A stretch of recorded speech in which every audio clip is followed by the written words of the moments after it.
تسنیم حیدر جو نون لیگ کا سابقہ ترجمان تھا، اس نے جس طرح کا الزام نواز شریف پہ لگایا ہے، اس حوالے سے نواز شریف کو یہ خطرہ پڑ گیا کہ اس کے اوپر لندن کے اندر کیس ہو سکتا ہے، لہٰذا نواز شریف نے اسی میں عافیت جانی کہ لندن کو چھوڑ کر یہاں سے فرار ہو گیا۔ تسنیم حیدر کا جو بیان تھا ناظرین کرام، اس بیان میں کتنی جھوٹ اور کتنا سچ تھا، میں اس کے بارے میں آپ کے ساتھ اگلی ویڈیو میں شیئر کروں گا۔ اسی کے بارے میں کچھ خبریں آپ کے لیے لے کے آیا تھا، لیکن ابھی یہ میرا موضوع نہیں ہے۔ میں ابھی نواز شریف کے اوپر بات کر رہا ہوں کہ یہ ادھر سے کس لیے بھاگا لندن سے اور یورپ دفع ہو چکا ہے، اور اپنی بیٹی اور اپنے جتنے بھی ادھر اس کے رشتہ دار تھے وہ سب کو لے کے وہاں سے بھاگ گیا ہے۔ ناظرین کرام، اس کے علاوہ دوسری خبر جو آج کی ہے وہ ہے جنرل باجوہ کے حوالے سے، کہ جس طرح احمد نورانی ایک صحافی ہے، اس نے ایک سٹوری بریک کی ہے جنرل باجوہ کے حوالے سے۔ جنرل باجوہ کی جائیداد کس قدر بڑھ چکی تھی ان کے آرمی چیف بننے کے بعد، اس کے علاوہ ان کے خاندان کے لوگوں کی جو جائیدادیں ہیں وہ کس قدر بڑھیں، وہ ساری تفصیل احمد نورانی نے کل جو رپورٹ دی، جو اس نے پوری طرح سے ایک سٹوری بریک کی، اس سٹوری میں ساری کی ساری رپورٹس موجود ہیں، اور میں یہ آپ کو کوشش کروں گا کہ جلد از جلد اس کے بارے میں بھی ایک چھوٹی سی ویڈیو کر کے آپ کو پوری طرح سے بتا سکوں کہ جنرل باجوہ کے کس ریلیٹیو اور کس کے پاس کتنی پراپرٹی ہے، اور وہ پراپرٹی کب بنی، اور جنرل باجوہ کے آرمی چیف بننے کے بعد اب تک جنرل باجوہ کی پراپرٹی میں کتنا اضافہ ہوا، جو احمد نورانی نے بتایا ہوا ہے، اسی کی سٹوری سے میں آپ کو کوشش کروں گا کہ کچھ تفصیلات آپ کو بتاؤں۔ ناظرین اکرام، جنرل باجوہ کی یہ سٹوری کھولنے کا جو سارا پلان تھا اور جو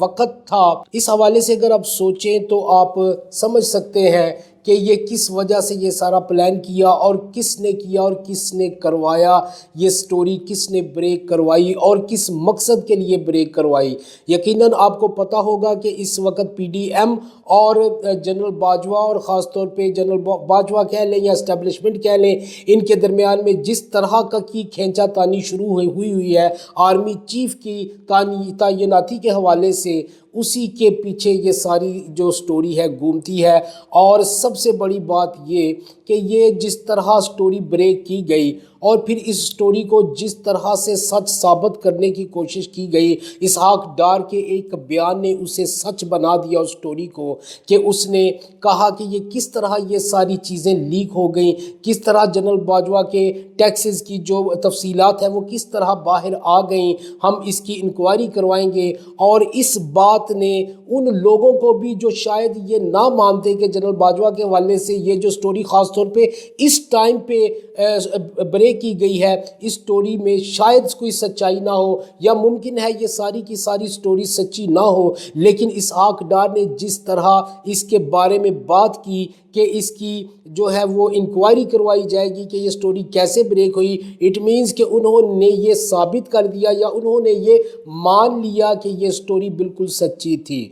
ناظرین کرام، اب ان کی لڑائی کے اندر جنرل باجوہ اور ہماری اسٹیبلشمنٹ کے اوپر کس طرح کا بہتان لگائے جا رہے ہیں اور کس طرح کی باتیں کی جا رہی ہیں، یا عوام جو عام لوگ ہیں ہماری طرح کے، وہ کیا سوچ رہے ہیں اسٹیبلشمنٹ اور جنرل باجوہ کے حوالے سے، اور یہ بھی سوچ رہے ہیں لوگ کہ یہ جو پچھلے آرمی چیفز گزرے ہیں انہوں نے کیا کیا کیا ہوگا پاکستان کے ساتھ۔ یہ پہلی دفعہ ایسا ہوا ہے کہ یہ ان کے بارے میں سارا کچھ کھل کے سامنے آ گیا ہے۔ لیکن اب یہ سوچیں، میں جنرل باجوہ صاحب اور اس اسٹیبلشمنٹ کو ایک بات ضرور پوچھوں گا کہ عمران خان سے لڑائی کے بعد، یا عمران خان کو رجیم چینج آپریشن کے وجہ سے ان کو ہٹانے کے بعد آپ کو حاصل کیا ہوا؟ آپ نے